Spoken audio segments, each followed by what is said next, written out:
collaboratively and around the clock to be able to fully and robustly respond to the extraordinarily cold weather that's coming to and through the state of Texas over the next couple of days. We're here to let the public know about exactly what the state is doing to make sure that the state as well as local communities are prepared to deal with this. Moments ago, we just concluded a phone call with leaders from locations across the entire state of Texas to make sure that at the local level, all of these leaders are going to have access to anything they need from the state of Texas to assist them in dealing with this harsh weather that's coming in. One good thing about the weather this particular time, and that is we do not expect very much precipitation, whether it be snow or ice or anything like that, that will complicate roadways or living conditions. There could be some in the northern part of the state for a day or two at most, but for the most part, we should have sunshine through most of this cold weather episode.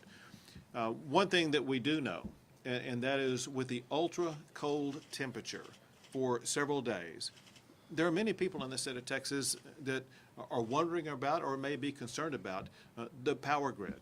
And we want to make sure that everybody across the entire state of Texas hears directly from the head of the Public Utilities Commission as well as the head of ERCOT to know exactly the way that both the PUC and ERCOT are prepared to make sure that the power grid will remain up and running very robustly during this very cold snap. And in that regard, I will turn matters over to the chair of the Public Utilities Commission at this time to tell you more about what they have done and will be doing to make sure that the power stays on. Thank you, Governor. The grid is ready and reliable. We expect to have sufficient generation to meet demand throughout this entire winter weather event.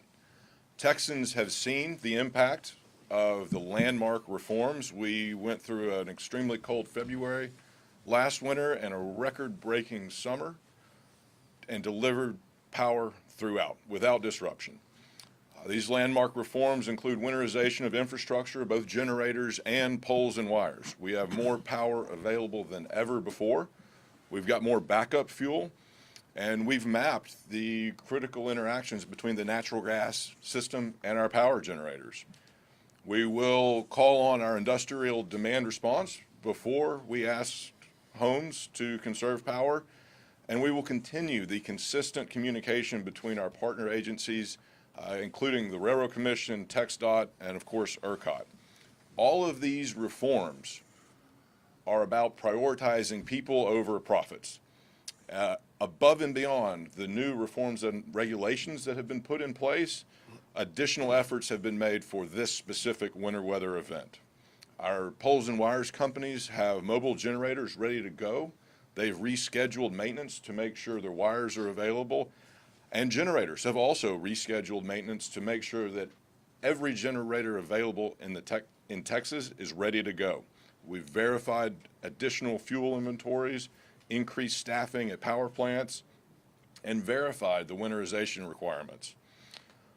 I do want to remind folks that we will have high winds that could bring down branches, and even if there are some localized power outages due to falling branches, that does not mean that ERCOT or the state does not have sufficient generation. As always, stay in communication with your local power providers and local leaderships, and they will keep you up to date on local issues like that. The grid today is reliable, but our state's growth means that we need to plan for the grid of the future. Our reliability reforms are working, but it's not a permanent fix. Our growth means that we have the equivalent of a new Corpus Christi added to our grid every year. The on-demand generation we have today is reliable, but we need more of it. And that's why we're focused on continuing reforms that incentivizes more on-demand generation and prioritizes reliability and affordability. The future of Texas is bright, but we need to make sure it stays powered. We'll continue to monitor this extreme cold weather event. PUC staff will be available for the State Operations Center if needed, and we'll stay in close contact with all the relevant state agencies. Thank you. Thank you. And now the head of ERCOT. Thank you, Governor. So ERCOT continues to monitor and prepare for this week's cold weather. Our staff are working around the clock 24/7 to ensure that we'll continue to deliver reliable service to all Texans. And as noted by the chairman, we do expect to have sufficient generation supply to meet the forecasted demands. Earlier this morning, we issued a watch, which is our highest level of preparation and readiness for the extreme cold weather that we're expecting, in order to make sure that all market participants are prepared for the conditions that we're expecting. By issuing a watch, it ensures that we have all of the tools in our toolbox available to deal with the service demand. Our current load forecast shows the high expected electric demands during the period from Thursday evening through Saturday morning. The highest demands during this period we expect are going to occur on Friday morning. We expect that to hit near 70,000 megawatts. With all of the available resources performing as planned, we are forecasting to have near 85,000 megawatts of supply available to meet that demand, with wind and solar during those peaks making up around 12,000 megawatts of that. ERCOT has completed over 200 weatherization inspections to date of generation facilities. They're going very well. We're going to continue to inspect over the course of this winter over half of all of the generating facilities across the ERCOT footprint. And last winter, we inspected a full third of all the generating facilities across ERCOT.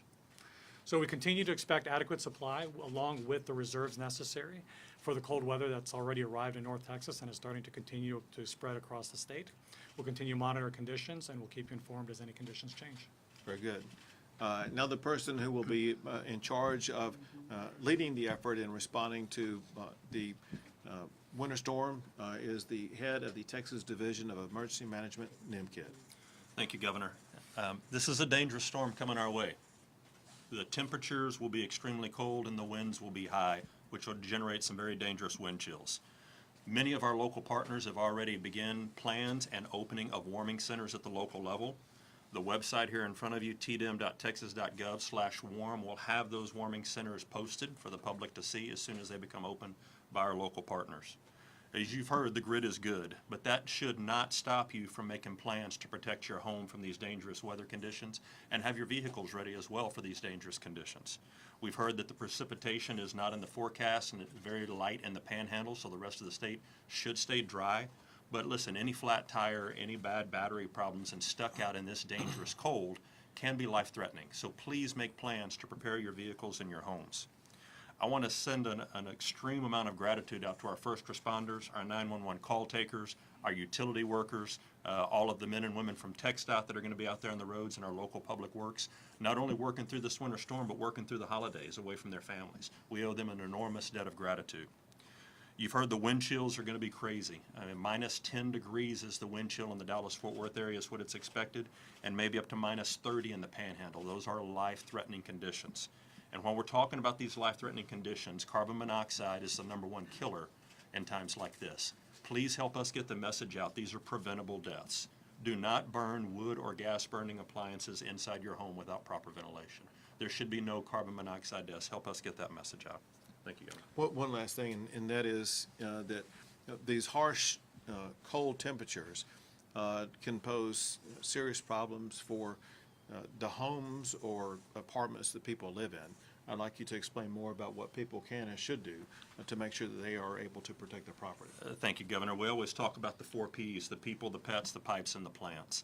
If you have the ability now to go out and continue, and I was out yesterday and I saw this preparing my home, going out and buying all of the insulating supplies for your outdoor faucets. Let's take the time to do that today.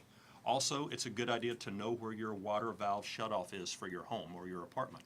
If you can go pre-plan that today and know where it is, if the temperatures do get so cold that your uninsulated pipes on your home or apartment or house are broken, you're going to want to know where to go turn that off. So take time to plan that now.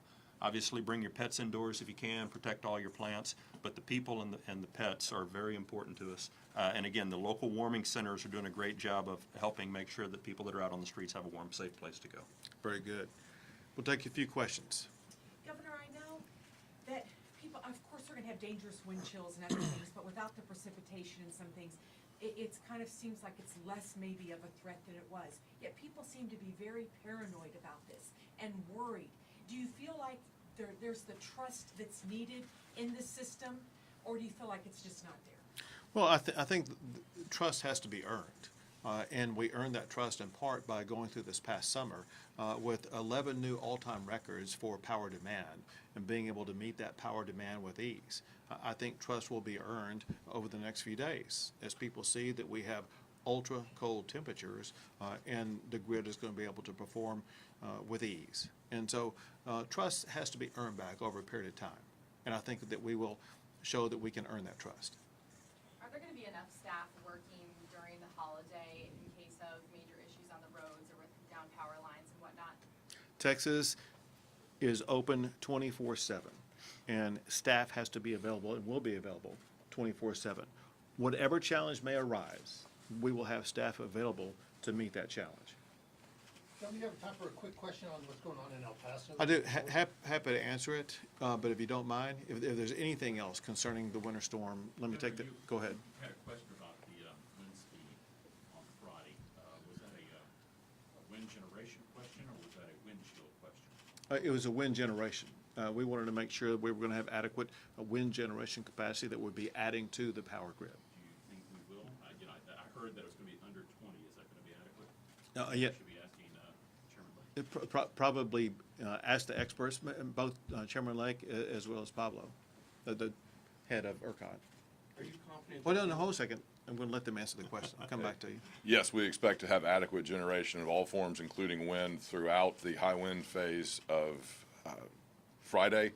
And even as the wind tapers off after the front moves through, we expect to have adequate generation, even with the drop in wind on Saturday and Sunday. Some turbines froze up 2 years ago. Did they freeze up again? I do not anticipate that. The lack of precipitation means that we expect to have those turbines turning, but that is a vulnerability of wind generation. The only thing I'd add is that we're assuming a very conservative wind forecast as it is. So we're not, during the lowest peak periods of wind, which is going to be throughout the day on Friday and over the night Saturday, we're not expecting a lot of wind in our forecast already. And so our reserves and our forecast already anticipate that. As far as the shelters here in the Austin area, what type of shelters are they? How are they going to be run? When do they start opening? What are the details on that? And then just kind of a second part for the ERCOT after this, if you don't mind. You mentioned the capacity was 85,000 this time. What was it back in 2021 in the winter storm? Yep, so the first part about the shelters is cities and counties are responsible for opening their local shelters. We will support them if we get resource requests for cots or additional staffing. So far, we don't have any of those requests. And we'll continue to update the list on our website so that everybody can know where those shelters are, when they open, and what capacity they have. Back in 2021, the issue that came up and the reason why there was the need for load shed events was that the expected capacity was not able to perform as planned. And so what is significantly and meaningfully different this year than last year is the fact that the weatherization work that's been done, the additional procurement of fuel supplies to ensure that we've got adequate storage, the weatherization on the natural gas pipeline system, all of those factors would lead to those dispatchable generation resources being available. So the numbers, I mean, there was more than 20,000 megawatts lost of dispatchable generation during that time. And so what we're expecting and planning for this time includes having all of those facilities running and they're ready to run. Jeremy? I was going to ask about that gas supply that you were just talking about. How confident are we that the weatherization efforts in those areas will get that gas to the market? Well, first, and I'm going to have them answer, but I will tell you, part of what they're going to tell you is that we have extra gas supply available because of what the new mandates are, but also because of the weatherization and protection of the critical infrastructure. All those things combined will ensure that the gas supply will be available. That said, I'll have both the PUC and ERCOT respond to your question. Echo everything the governor said. Specifically, we have a new firm fuel product that provides market incentives for our generators to procure extra backup fuel. That's in place for the first time ever this winter. In addition, we now have better critical infrastructure designations on processing plants and compressor pumps for gas station or gas facilities, so that the problem experienced in 2021 of losing pressure in the lines because of loss of electricity that led to power plants losing gas won't occur. This has all been designated critical. It won't lose electricity, and so the gas will continue to flow. And finally, we're working through Turk to have and maintain better communication with the Railroad Commission and both the power generation and natural gas industry than we've ever had before. And we saw the benefits of that enhanced communication last winter. Do you have anything to add? No, that covered it fully. Thank you, Governor. I want to break it down for you real quick, get wonky a little bit, and help you understand. There are three primary different stages along this process. There's the power generators, and both because they are winterized and because they have multiple sources of fuel to last them at least several days during this cold snap. Regardless of what may happen in other parts of this whole process, the generators themselves should have enough fuel to make sure that the power stays on. Before the fuel gets to the generators, especially through natural gas, it comes through pipelines. The pipelines are fully winterized and have what's necessary to make sure that there will be no inadequacy of natural gas flowing through the pipelines. Before it gets into the pipeline, it goes through gatherers and processors. And the gatherers and processors have been contacted, at least the primary ones, across the entire state of Texas to make sure that they're using measures like using methanol to prevent freezing and other standards to prevent freezing to make sure that adequate natural gas coming out of the ground will be gathered, processed, and make it into the pipelines. It's completely different than it was 2 years ago. Two more questions? Mr. Vegas, in regards to the natural gas flow, I think there's concern that some generators may try to take advantage of the load and to hold back and to wait till we hit that $5,000 cap. What are we going to do to manage and prevent any type of gouging by electric providers during this cold spell? Yeah, we're operating the system and expect through the practices that have been set up over the last winter to have good faith practices executed across the industry. We're not expecting any kind of gouging or anything along those lines. And in fact, we've already have been working with the generators who are working in turn with their suppliers to ensure that the commitments for generation are being made in advance. So we're already seeing those commitments being made in advance of any changes to any of the price forecast on the road. You don't think we'll hit Can I the get the 5,000? hospital question? Yeah, you're going to get your question. Additionally, the market monitor has the authority and the ability to investigate any suspected price gouging or market manipulation, and they will, to make sure that the market operates as it should and with integrity. Last question then. Thank you. As we see going on with the migrant crisis in El Paso, National Guard troops putting in concertina wire and other such things, has that been effective? Because we've seen some TV reports saying that they were just moving down the road a little bit. And then the second part of that question is the truck inspection order back in place down there? So with regard to the first part of the question, so yesterday was really day one of what's going to be a multi-day series of actions taken by the National Guard where they were putting up more elements of what will constitute a blockade to make sure that the people who were crossing into El Paso should be blockaded. But it's going to take several days to fully implement those measures. And then, I'm sorry, your second question? There were some reports that trucks were being backed up along the border. Did you order inspections? So that's all run by the Texas Department of Public Safety, and they have a right and the ability to do these inspections. And they have found through these inspections that there were vehicles that were not safe for the roads. It could have posed dangers to Texans, and there were other flaws they found either with regard to drivers or vehicles. So that's SOP. That's not like a reissue. That's all subject to and led by the Texas Department of Public Safety. Great, thank you guys, Can thank you also so get on much. the Thanks. road?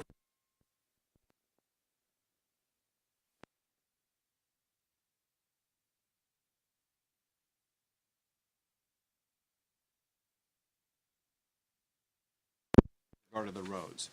There will be certain areas that will get some precipitation, and the Texas Department of Transportation is taking the lead effort at the state level to make sure that those roads will be adequately addressed. Great, thank you guys so much.